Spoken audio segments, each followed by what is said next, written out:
Bill Harris was a great person and a tremendous public servant. He fought in wars to protect our freedom. Served his nation honorably, got 2 Bronze Stars while he served in Korea and Vietnam. And, somebody would just always remember. So it's really an honor for me as a member of Congress to sponsor this legislation to dedicate the Ashland Post Office to Bill Harris.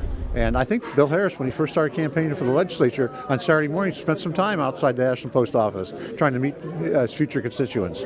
He never knew a stranger, but he also, it wasn't a matter of who you were, what you had. He was as natural as somebody that had nothing as he was with somebody who thought they had everything.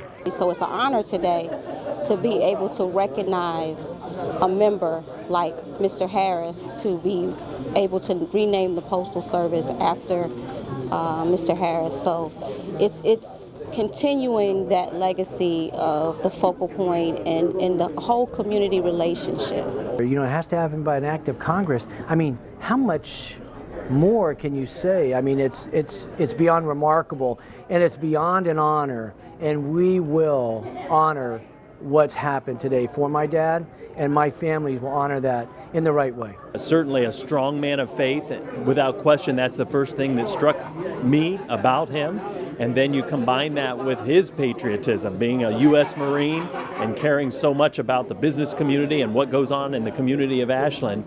It was the perfect mentor for someone like me to encounter at that age. He came from nothing, and he always remembered that, and he always knew that. And the fact is, he lived his life by trying to serve other people. And for 6 years, Bill Harris was one of the 3 most powerful people in state government, and if you bumped into him on the street, you would never know, because he was humble, because he knew that he came from Ashland, that he was just one of the people, and he always remembered who he was, where he came from, and who he worked for, and that's the people of the state of Ohio.